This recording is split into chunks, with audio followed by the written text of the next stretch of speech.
Ketika timnas kita kemarin tanding sama Arab Saudi, itu kan menjelang pilkada tuh.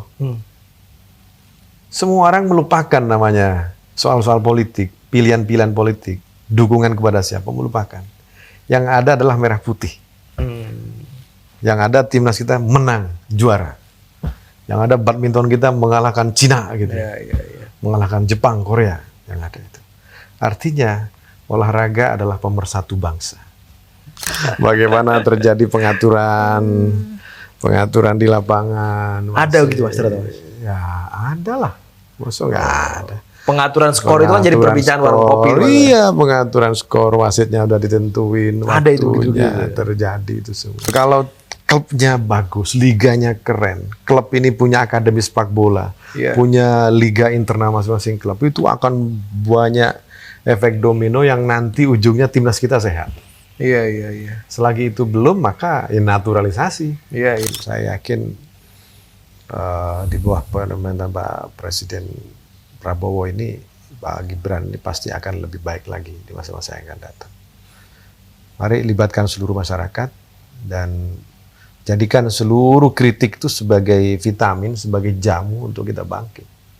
Jangan kemudian anti kritik.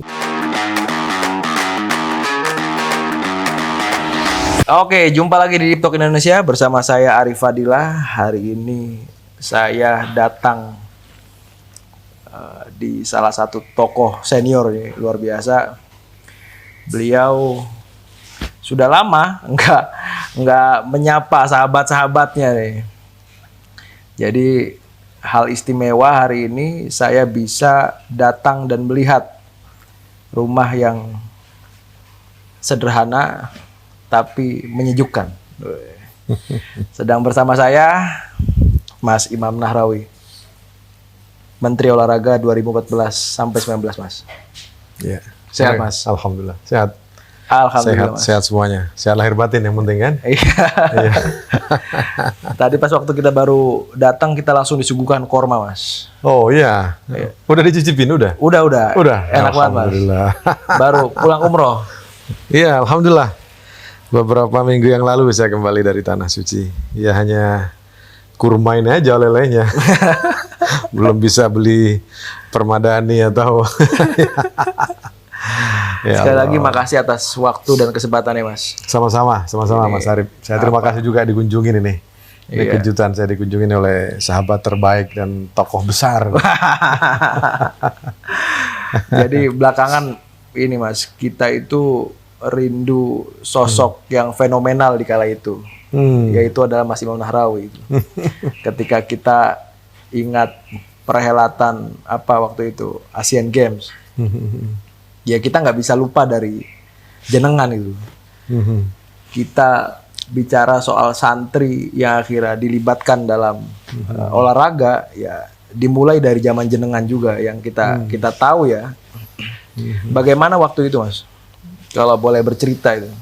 Ya, alhamdulillah ya, dan kita bersyukur pada Allah Subhanahu wa taala bahwa tugas-tugas yang diberikan oleh negara, oleh Bapak Presiden untuk melaksanakan Asian Games itu memang sesuatu yang terkesan ini sangat berat waktu itu, karena kita baru saja dilimpahin tugas untuk penyelenggaraan Asian Games itu setelah Vietnam angkat tangan karena waktunya nggak cukup, kendaraannya nggak cukup, dan mungkin soal persiapan yang lain. Akhirnya dilimpahkan ke Indonesia. Tentu pelimpahannya itu terjadi sebelum Pak Jokowi jadi presiden, ketika Pak SBY jadi presiden, dan diterima waktu itu. Dan tentu kita harus melanjutkan, artinya proses kebijakan yang ditelurkan oleh Bapak Presiden SBY untuk Asian Games dilanjutkan oleh Pak Jokowi, dan itu langsung menjadi amanah pertama kepada saya ketika beliau mempercayai saya sebagai Menpora, siapkan Asian Games. Yang kedua, benahi sepak bola nasional. Nah, ini tentu beban yang tidak cukup mudah bagi saya. Tapi alhamdulillah seiring perjalanan waktu, kebijakan demi kebijakan dikeluarkan, ada peraturan presiden, ada perpres, ada permen dan sebagainya, sampai kemudian Seluruh kementerian itu diinstruksikan oleh Presiden untuk membackup Kemenpora agar pelaksanaan Asian Games ini berjalan dengan baik. Alhamdulillah terjadi. Dan kemudian Bapak Wakil Presiden, Bu Menko waktu itu, Yusuf Kala, Bu Puan juga terlibat betul. Dan seluruh kementerian. Artinya selama rentang waktu 2014 sampai 2018 penyelenggaraan itu adalah waktu di mana seluruh stakeholder pemerintahan bekerja keras. Termasuk seluruh cabang olahraga, federasi, KONI, KOI, semua bekerja keras.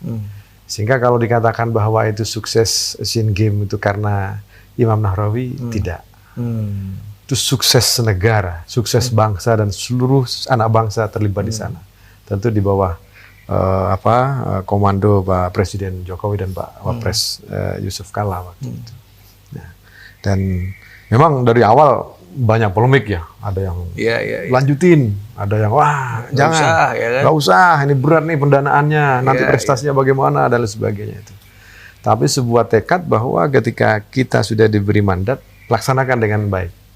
Maka alhamdulillah berkat dukungan semua pihak, pimpinan cabang olahraga waktu itu. Saya masih ingat salah satu yang menonjol itu selain soal opening ceremony, pembukaan, penutupan yang dikomandani oleh Pak Erick Thohir, Pak Wisnu Tama waktu itu dan tim yang sangat keren itu juga bagaimana atlet bisa disiapkan mencapai prestasi puncak di bawah CDM-nya Pak, Masya Allah, Pak Wakapolri waktu itu, Pak Safruddin itu.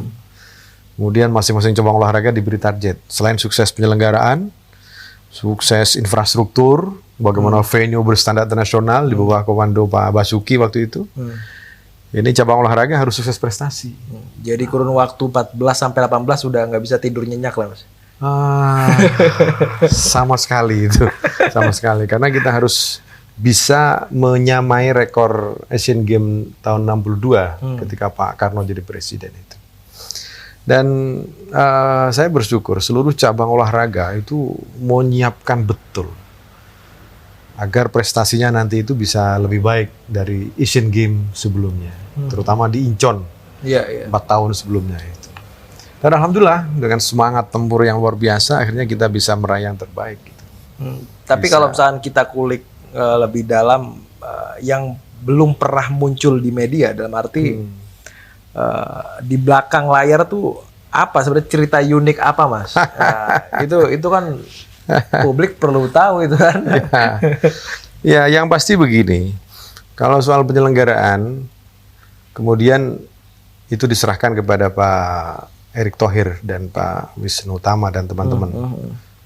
Kemudian soal infrastruktur diserahkan pada Pak Basuki. Pak Basuki itu nyaris tanpa istirahat. Soal prestasi diserahkan pada saya bersama seluruh pimpinan cabang olahraga di situ itu. Nah, memang tiap hari itu kita satu persatu nanyain atlet, nanyain cabang olahraga bagaimana. Ini dari sisi prestasi ya. Nanyain bagaimana kesiapannya, adakah sesuatu yang mengganjal di hatinya. Karena prestasi itu bisa diraih kalau soal-soal non teknis selesai. Iya. Mungkin ada psikologi, ada beban keluarga, ada konflik antar tim, ada cita-cita atau harapan yang belum tersampaikan katakanlah. Mungkin juga ada motivasi lain. Nah, makanya motivasi lain ini kita sanggupin waktu itu. Pokoknya kalau dapat medali emas minimal nanti bonusnya itu 1,5 miliar. Wah, ini kan satu atlet itu ya? Satu atlet. Nanti kita angkat PNS, pegawai negeri sipil. Nanti juga Menteri Basuki akan menyiapkan rumah bagi yang meraih medali itu. Tiap saat kita lakukan. Selain CDM waktu itu Pak Syafruddin ini keliling terus tiap saat mengerahkan kekuatan yang ada untuk membackup, menemani. Sampai mungkin itu rekor terbesar ketika psikolog datang, kita rekrut untuk menemani masing-masing atlet. Jangan sampai kemudian prestasi itu hilang gara-gara ada beban-beban psikologis. Iya. Makanya kita temenin setiap saat itu. Dan ngaruh banget ya. Dan ngaruh banget. Sehingga ya mohon maaf, saya juga sering ngobrol berdua sama atlet begini, saya temenin, bahkan juga ada yang saya suapin makannya, saya temenin, saya lihat bagaimana kesiapan mereka.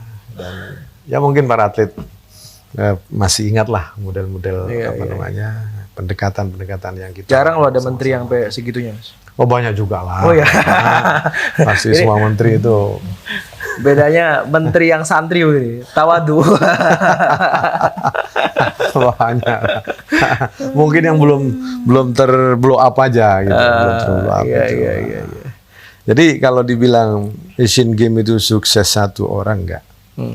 Itu sukses karena semuanya, karena kolaborasi satu sama lain. Dan itu membuktikan bahwa kolaborasi itu akan mengantarkan kepada prestasi dan sebuah martabat dan harga diri bangsa. Iya, dan tapi kan itu kan menjadi titik tolak Indonesia dalam konteks olahraga, Mas. Sehingga sampai di detik ini gitu ya. Dengan banyaknya prestasi gitu. Akhirnya beberapa negara yang menganggap kita sebelah mata, Iya. nggak mungkin sebagus Incheon di Korea, nggak mungkin sebagus yang lain itu. Akhirnya terbuka bahwa karya anak bangsa Indonesia itu bisa berdiri sejajar dengan negara-negara yang lain. Penyelenggaraannya, infrastrukturnya. Sampai kemudian yang paling fenomenal adalah dalam sejarah Asian Games itu nggak ada dua kota dijadiin tempat itu. Incheon hanya satu kota gitu. Baru di Indonesia itu ada penyelenggaraan Asian Games Jakarta dan Palembang. Iya. Itu bukti kengototan kita kepada OSEA waktu itu. Salah satunya kalau dua kota ini tidak disebut, ya kita hand up. Gitu. Makanya di situ ada peran besar namanya Bu Rita Subowo sama Pak Alek Nurdin, Gubernur Sumatera Selatan itu, yang ngotot bersama kita waktu ada kayak meeting besar di Turkmenistan kalau nggak salah waktu itu. Kita sampaikan bahwa kita minta Asian Games Indonesia itu adalah Asian Games Jakarta dan Palembang. Mereka katakan, loh belum pernah terjadi ini, dua nama disebut dalam satu judul. Kita bilang harus ada ini, harus dimulai dari sini. Toh dulu juga pernah ada World Cup Jepang Korea kan waktu itu. Nah, kenapa kita tidak? Nah, di situ salah satunya itu. Yang kedua, kita nyodorin beberapa cabang olahraga, terutama khas Indonesia. Dan itu pencak silat. Itulah saya hormat dan kagum kepada Pak Prabowo yang sekarang jadi presiden itu waktu itu betul-betul menyiapkan para atletnya di bawah Pak Edi Prabowo sebagai manajer waktu itu. Yaitu target kita hanya sekitar 8 emas maksimal. Tapi ternyata mampu mengantarkan kurang lebih 14 sampai 16 medali emas. Gitu. Dan itu rekor terbesar itu. Karena ya terima kasih. Karena Pak Prabowo jadi ketua ini ya. Ketua IPSI. Iya. Dan saya mendengar cerita dari para atlet itu. Tiap saat ditanyain sama Pak Prabowo lewat Pak Edi Prabowo itu. Bagaimana kesiapannya? Bagaimana? Pokoknya ini martabat bangsa. Harga diri bangsa. Yang sebelumnya hanya target 8 medali emas. Tapi karena mungkin doktrin yang begitu kuat tentang motivasi tentang merah putih, tentang harga diri bangsa itu, akhirnya semua atletnya maksimal dan medalinya melampaui target. Itu yang luar biasa. Salah satu yang fenomenal dari Mas Imam juga kan soal pembubaran PSSI waktu pembekuan ya. Itu cukup fenomenal gitu kan. Bagaimana Mas Imam kok bisa gitu Mas? Ya, kita kan ingin sepak bola itu betul-betul pertama menjadi alat pemersatu bangsa. Kita tahu bahwa namanya faksi di sepak bola itu luar biasa, antar supporter, antar klub itu luar biasa keras. Jakarta, Bandung, Surabaya, Malang, Jogja, mana lagi ada Solo, ada Sleman, luar biasa itu. Sesungguhnya kalau itu dimanage dengan lebih baik, lebih sempurna, itu pasti akan melahirkan kompetisi atau liga yang sehat, akan melahirkan pesepak bola yang handal juga, sehingga ketika masuk ke timnas itu bisa mengantarkan prestasi yang baik. Tetapi kita lihat di lapangan waktu itu, ini yang perlu ada sentuhan dari pemerintah. Harus ada keterlibatan dari pemerintah. Karena apapun ketika bicara prestasi olahraga pada umumnya, tidak hanya sepak bola, maka pemerintah bertanggung jawab. Menpora sebagai penanggung jawab dalam Undang-Undang SKN waktu itu, itu harus mempertanggungjawabkan di hadapan Presiden dan rakyat Indonesia. Gitu. Nah kita urai, kenapa prestasi sepak bola kita waktu itu masih biasa-biasa, menurun bila dibanding tahun 91 yang kita pernah menjadi juara SEA Games di Filipina kalau nggak salah waktu itu. Kok sekarang biasa-biasa, dan bahkan di AFF tahun berapa di Malaysia kita bisa kalah dan sebagainya. Kita urai satu persatu, ada apa ini? Kita coba diskusikan, kita panggil semua, dan memang ini butuh perbaikan total. Kita tidak melihat siapa yang harus kita hadapi, tetapi sistem keolahragaan nasional kita harus soal kelembagaan. Soal kelembagaan. Ya, yang terjadi adalah, ayo pemerintah akan ikut campur ini. Karena pemerintah juga memfasilitasi, pemerintah juga membiayai, pemerintah juga punya fasilitas, infrastruktur yang harus kolaborasi dengan PSSI. Meskipun PSSI juga punya kiblat ke federasi dunianya namanya FIFA begitu, dengan segala regulasi yang mengikat mereka, ya. Tetapi pemerintah punya tanggung jawab besar untuk menaikkan martabat bangsa lewat sepak bola ini dengan bisa berdiri sejajar di kawasan ASEAN atau bahkan Asia dan bahkan dunia. Gitu. Ya kita harus urai, baru kita ketemu itu beberapa hal itu. Apa secara detail Mas, kalau boleh dikasih tahu? Ya mungkin para pelaku saya kira bisa memberi kesaksian itu. Bagaimana terjadi pengaturan di lapangan. Ada gitu Mas ternyata? Ya ada lah, masa nggak ada. Pengaturan skor itu kan jadi perbincangan warung kopi. Iya, pengaturan skor, wasitnya udah ditentuin, ada itu juga terjadi itu semua. Dan itu bukan karena saya tahu sendiri, tapi mereka sendiri yang menyampaikan.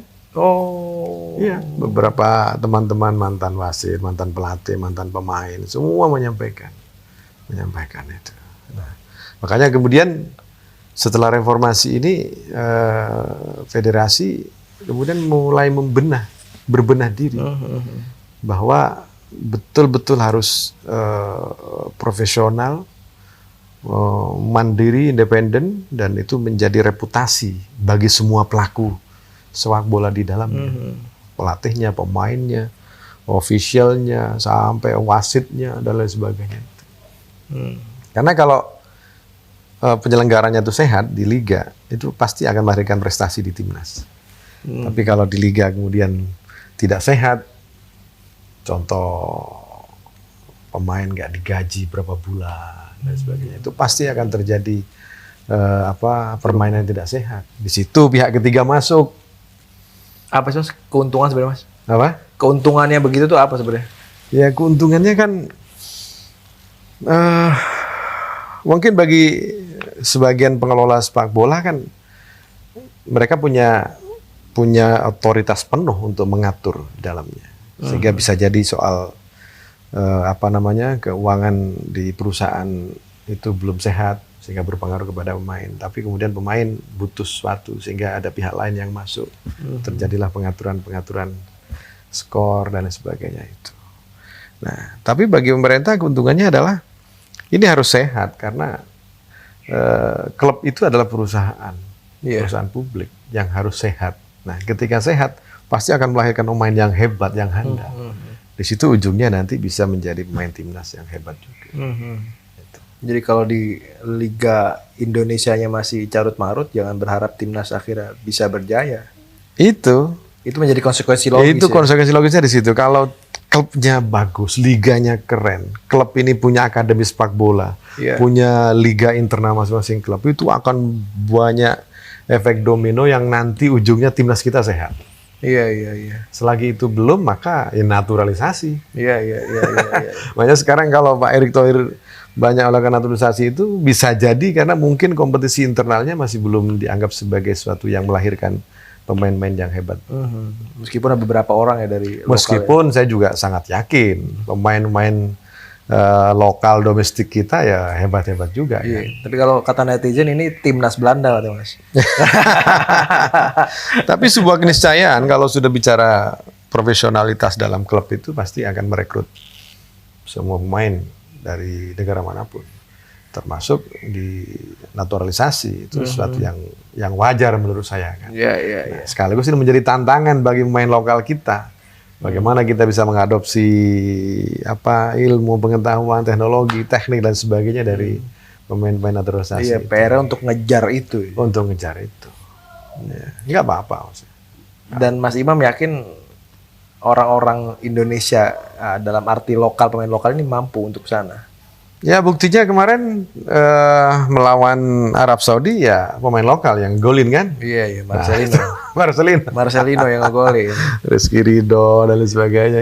Saya kira kita bisa sebanding lah dengan pemain yang lain. Tapi bukan kemudian kita mendikotomikan antara pemain lokal dan enggak. Semua selagi itu menjadi bagian dari anak bangsa, maka wajib hukumnya untuk menampilkan yang terbaik. Gitu. Dan Mas Imam melihat timnas hari ini luar biasa. Ya, bisa dikata ini adalah berkah dari dulu pemerintah melakukan pembekuan itu. Akhirnya banyak pembenahan yang terjadi. Sekarang alhamdulillah setidaknya saya sampai sekarang tidak lagi mendengar pemain di klub mana itu tidak dibayar gajinya. Tidak lagi saya dengar, mungkin karena pendengaran saya mungkin terbatas, tidak lagi ada pengaturan skor, tidak ada lagi mafia yang bermain lebih jauh karena Pak Polisi begitu keras menangkapin mafia bola dan sebagainya. Ya, saya bersyukur pada Allah. Mungkin ini hikmah dari ketika beberapa tahun yang lalu itu PSSI sempat dibekukan oleh FIFA. Jadi bukan pemerintah yang bekuin ya, tapi FIFA yang bekuin atas nama diintervensi oleh pemerintah. Padahal pemerintah manapun pasti ingin sepak bolanya, olahraganya, tinjunya, badmintonnya, silatnya semua maju.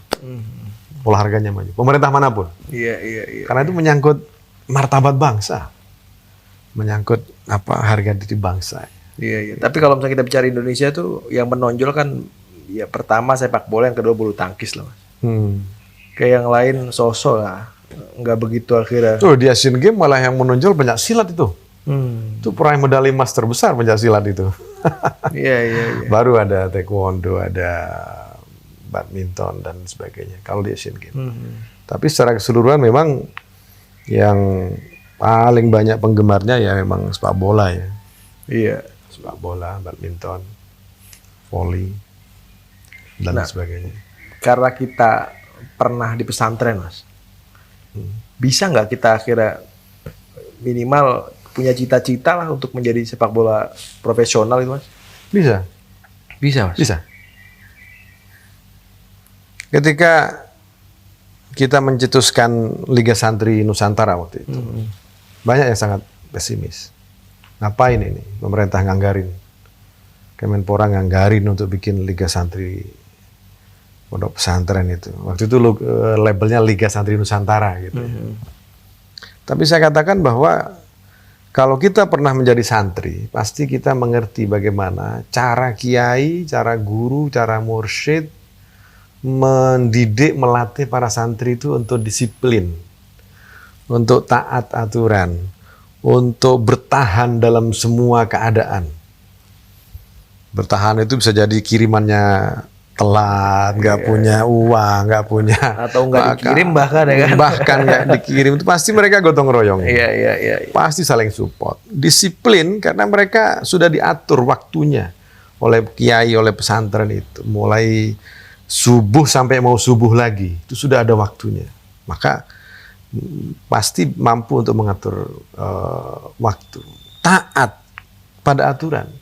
Mereka akan tunduk taat kepada kiai, kepada aturan yang dibuat oleh kiai, oleh mursyid, oleh gurunya itu. Nah, lebih-lebih soal fisik. Mereka sudah terlatih, tahan banting. Di pesantren bukan hanya kita belajar tentang kitab kuning, tentang Al-Quran, hadis, dan lain sebagainya. Juga ada bela diri, ada sepak bola. Dan bahkan bela dirinya pun bukan hanya bela diri fisik, tapi juga ada bela diri batin. Batinan ya. Iya. Bela diri rohani. Iya. Nah, kemudian yang kelima pasti akan banyak support ketika santri ini muncul ke permukaan itu. di dunia olahraga terutama. Pasti support dari orang tua, dari masyarakat dan sebagainya itu. Nah, filosofi ini, fakta-fakta ini yang kemudian kami sodorkan bahwa ini waktunya pemerintah hadir memberi sentuhan kepada santri lewat satu saja pilihan cabang olahraga yang kita koordinir, yaitu sepak bola. Meskipun Kemenak waktu itu juga sudah punya pekan olahraga santri ya, Pak Kementerian Agama itu. Tapi kita coba yang sepak bola saja kita kelola secara semi profesional. Makanya kita kerjasama waktu itu dengan PBNU lewat Rabita Ma'ahid Islamiyah bikin Liga Santri. Dan alhamdulillah animonya luar biasa. Hanya dengan dana 8 miliar itu bisa bikin liga putar seluruh Indonesia, berputar seluruh Indonesia. Dan di situ muncul kreativitas luar biasa dari panitia daerah itu. Bikin sayembara sampai kemudian partisipasi dari publik, dari dunia usaha itu terjadi di sana. Dan tentu kita nggak meninggalkan PSSI karena kita butuh PSSI sebagai pemimpin di lapangan. Dan itu alhamdulillah. Iya, saya ingat betul tuh penonton bukan sorak-sorai ke mendukung, tapi malah alfiahan kalau itu. Itu yang kita rindukan.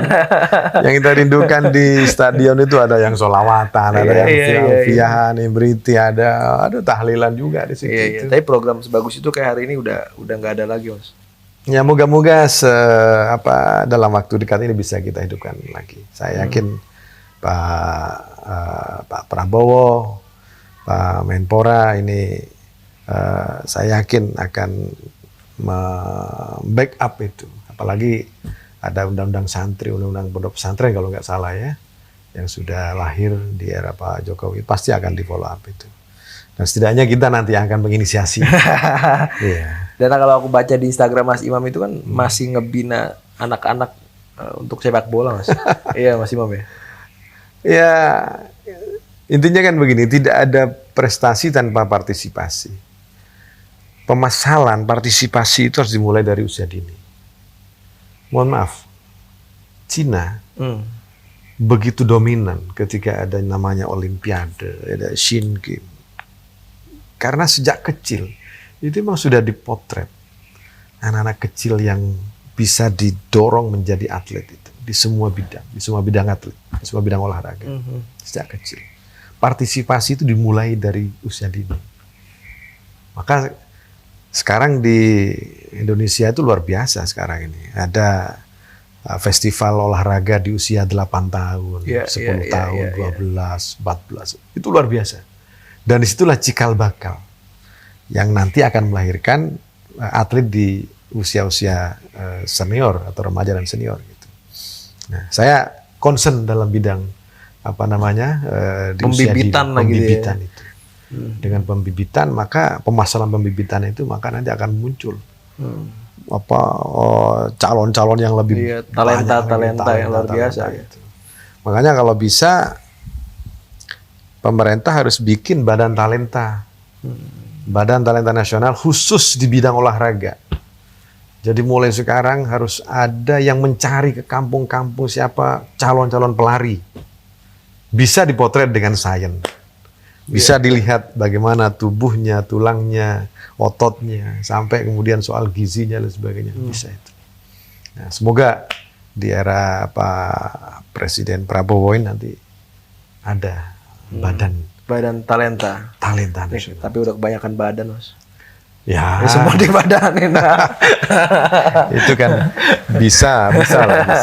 Itu juga nggak terlalu besar anggarannya kan. Bisa melibatkan pihak swasta di situ. Iya. Kadang kita itu sebagai bangsa Indonesia, Mas, kita hanya mengetahui bahwa bangsa ini besar, tapi apa gitu, Mas? Maksudku ya wis, itu hanya jadi pengetahuan aja, Mas.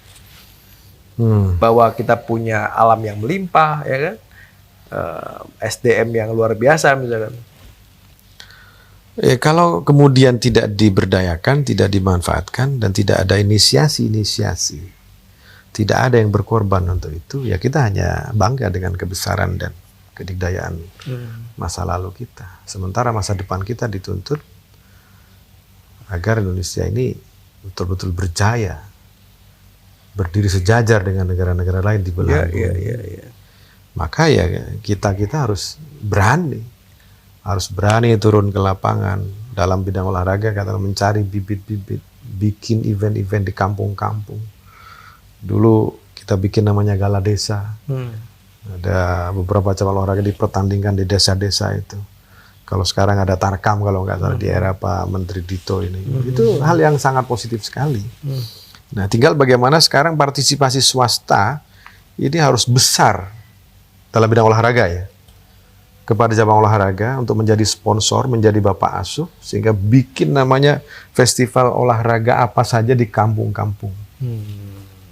Swasta berpartisipasi menjadi bapak asuh, mensponsori itu. Televisi juga berpartisipasi untuk meliput olahraga itu. Kalau dulu ada dari gelanggang ke gelanggang kalau nggak salah masa kecil saya. Nah, sekarang apalagi ya dengan dunia digital yang sangat masif begini. Saya kira sangat mungkin dan saya sangat optimis itu bisa terjadi. Melahirkan bibit-bibit baru untuk masa depan kita itu. Apa narasi yang paling cocok untuk Indonesia dalam konteks olahraga tuh, Mas? Kalau kita pilih narasi tunggal gitu. Karena memang kalau ku nilai ya kekurangan bangsa ini kita tidak punya narasi gitu. Gini, ketika timnas kita kemarin tanding sama Arab Saudi, itu kan menjelang pilkada tuh. Semua orang melupakan namanya soal-soal politik, pilihan-pilihan politik, dukungan kepada siapa, melupakan. Yang ada adalah merah putih. Yang ada timnas kita menang, juara. Yang ada badminton kita mengalahkan Cina gitu. Mengalahkan Jepang, Korea, yang ada itu. Artinya olahraga adalah pemersatu bangsa. Ketika olahraga ini betul-betul menjadi perhatian serius dari pemerintah, pihak swasta, dan siapa saja, maka disitulah kebersatuan kita, kebersamaan kita sebagai bangsa akan semakin kuat. Dan perlu fokus sana, Mas? Saya kira sangat perlu. Iya, kalau misalnya kita ngelihat sangat perlu. Negara-negara lain, ada Cina yang hari ini mobil listriknya luar biasa. Mereka kembangkan betul di sana. Tapi problemnya di Indonesia ini kan kita nggak bisa matematika, kita jago bahasa Inggris, orang tua kita ngelesin matematika gitu. Akhirnya setengah-setengah ini ilmu kan. Kenapa nggak fokus aja ke bahasa Inggris biar top gitu? Iya. Ya semua kan pilihan ya. Karena kadang cita-cita anak itu beda sama orang tua. Iya. Tapi nggak masalah. Yang penting bisa dikolaborasikan, bisa kemudian diterapkan secara beririsan, itu nggak masalah juga kan. Silahkan aja itu. Tapi yang penting sekarang bagaimana potensi lokal wisdom kita harus menjadi perhatian yang sangat serius. Tidak hanya kita ngandalin sumber daya alam, laut, enggak. Kalau itu sudah Allah takdirkan yang terbaik gitu. Tapi bagaimana potensi-potensi yang dimiliki oleh anak bangsa dalam semua bidang itu harus menjadi perhatian serius dari pemerintah. Apresiasi terhadap orang yang mempunyai prestasi di Indonesia ini gimana, Mas? Prestasi apa itu? Apapun. Ya. Karena kita nggak jarang ya untuk melihat berita ada pembuat robot misalkan atau pemenang apa, tapi perhatian pemerintah sangat kurang di sana gitu. Ya. Pernah kami usulkan waktu itu dalam konteks olahraga ya. Peraih medali emas Olimpiade itu sungguhnya mereka secara potensi apapun itu melebihi rata-rata. Karena udah juara Olimpiade. Atlet itu kalau sudah juara Olimpiade itu sudah puncak dari prestasi. Ketika diberi penghargaan oleh pemerintah menjadi PNS, mestinya mereka tidak masuk di golongan biasa-biasa. Langsung mereka berada di posisi ya minimal wakil menteri atau dirjen, karena prestasi mereka sudah level Olimpiade. Gitu. Itu baru penghargaan. Tapi ketika diangkat sebagai PNS masih tetap golongan dari bawah dan mengikuti seperti yang lain, ya prestasi yang mereka peroleh tadi itu ya dianggap biasa-biasa. Gitu. Meskipun sisi lain kayak Olimpiade 1 emas waktu itu diberi bonus 5 miliar. Gitu. Itu sungguhnya kecil bila dibanding dengan pengorbanan yang mereka berikan kepada bangsa ini. Mulai kecil mereka berlatih, ninggalin teman-temannya, ninggalin keluarganya, ninggalin kebahagiaan bersama teman-teman seangkatannya untuk sebuah prestasi demi merah putih. Nah, mestinya memang kita harus lebih baik lagi, menghormati, menghargai prestasi. Itu baru dibilang olahraga, belum di bidang lainnya. Iya. Jadi, masih banyak. Mungkin harapan kita tidak lagi menemukan kurnia mega baru. Dalam konteks olahraga ya. Ya kan nggak jarang medali dijual karena kebutuhan hidup dan sebagainya. Kalau akhirnya melihat pengorbanan yang luar biasa. Ya, itu. Tapi sisi lain Mas Arief juga harus memahami ya bahwa kadang memang ketika kita berprestasi mendapatkan banyak modal, banyak support, banyak hadiah begitu ya. Itu kadang lupa diri untuk manage keuangan. Tidak dikelola dengan baik. Tidak. Makanya harapan saya ketika siapapun yang sedang berprestasi begini ini, kelola dengan baik. Dana itu sehingga karena semua pasti ada waktunya. Ada waktu pensiun, ada pasca jadi atlet itu pasti terjadi. Maka harus disiapkan dengan baik mulai sekarang. Ya. Apa harapan untuk bangsa ke depan, Mas, dalam konteks olahraga, Mas? Ya, moga-moga terus berjaya dan saya yakin di bawah pemerintahan Pak Presiden Prabowo ini, Pak Gibran ini pasti akan lebih baik lagi di masa-masa yang akan datang. Mari libatkan seluruh masyarakat dan jadikan seluruh kritik itu sebagai vitamin, sebagai jamu untuk kita bangkit. Jangan kemudian anti kritik, nggak bisa. Karena publik sesungguhnya ingin kita nih sama dengan negara dengan sepak bola katalah ingin seperti di Jepang, kayak di Prancis, Italia, Argentina kan begitu kan. Kemarin kan sudah ada tanda-tanda itu. Arab Saudi mengalahkan Argentina. Indonesia mengalahkan Arab Saudi. Indonesia mengalahkan Arab Saudi. Itu kan tanda-tanda baik gitu. Juara dunia dari Indonesia. Aduh. Iya. Ini paling terakhir, Mas. Yeah. Sebenarnya kalau kita boleh iri dengan negara lain dalam konteks olahraga atau berkaca lah atau kita menimba ilmu gitu, harus ke negara mana kita belajar, Mas? Tergantung olahraga apa. Karena masing-masing punya kiblat. Oke, sepak bola misalkan. Sepak bola saya kira kita juga belajar ke Eropa ya, yang lebih banyak itu. Harus belajar ke Eropa kita itu. Bagaimana mengelola klub dengan baik. Bagaimana partisipasi publik yang sangat sehat di sana itu. Tetapi jangan juga meninggalkan bagaimana Jepang bisa bisa menjadi negara yang dengan sepak bolanya yang sangat keren sekali itu. Kita terus belajar. Artinya kalau sudah begitu kita juga bisa mengadopsi dari semuanya. Sambil mulai usia dini, ayo kita sekolahin anak-anak kita.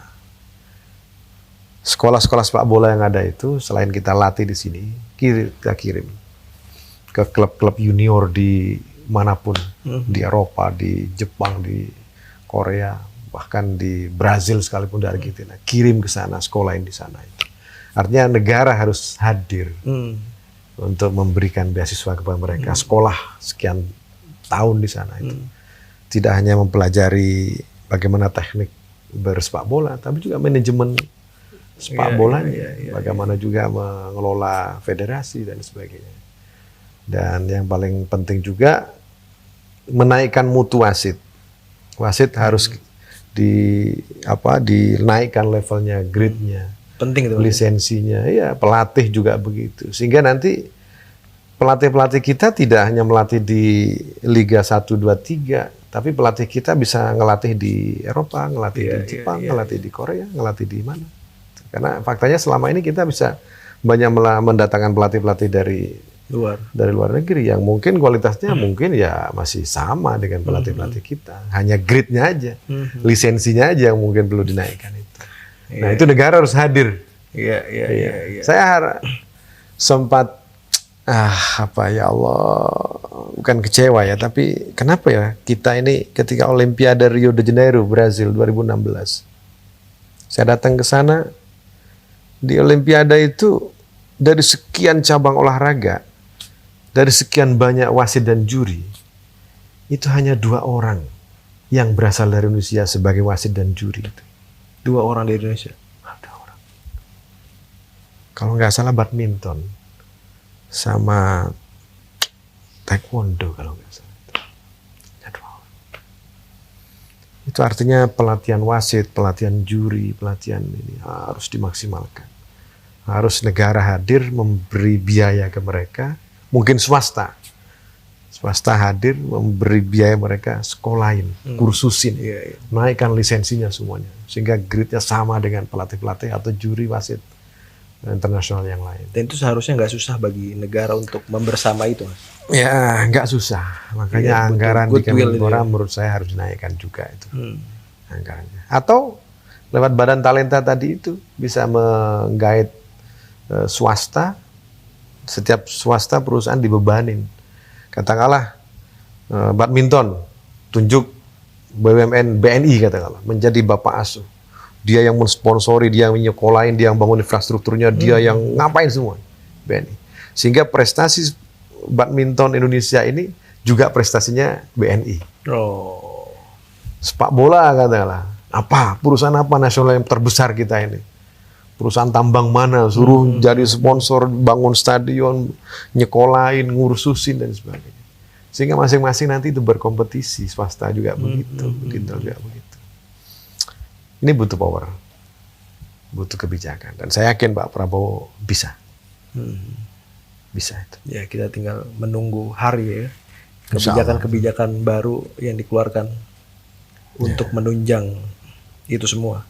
Ya, saya mohon maaf, waktu itu memang Pak Jokowi sempat undang seluruh BUMN untuk menjadi bapak asuh, tapi saya belum berhasil waktu itu, belum berhasil karena memang bersamaan dengan Asian Games ya. Asian Games itu butuh partisipasi antara APBN dan swasta dari sponsor itu. Tapi untuk kemudian memplot ya swasta atau BUMN menjadi bapak asuh masing-masing cabang olahraga waktu itu masih belum berhasil. Ya, moga-moga di era ini bisa lebih baik lagi, insya Allah. Ya, dan terakhir ini teman-teman semua, konon katanya Mas Imam nanti pengen bikin channel YouTube ya, ngomongi olahraga. Ayo nanti berpartisipasi ya. Ya kita reunian lah, kita berbagi rasa lagi, dan saya akan undang nanti beberapa atlet, mantan atlet, pelatih, dan semua orang yang terlibat dalam sejarah olahraga nasional nanti bersama-sama nanti. Ya, ini masih disusun konsepnya Mas ya. Masih kita siapkan. Tinggal bersabar. Kita bersabar lah. Iya. Terima kasih Mas Imam atas waktu dan kesempatannya. Makasih. Ini luar biasa. Makasih ya. Kesempatan. Kurmanya dong, minum dong. Oh, ini kurma dingin itu gimana Mas? Aduh. Ya, jumpa lagi di video selanjutnya. Salam.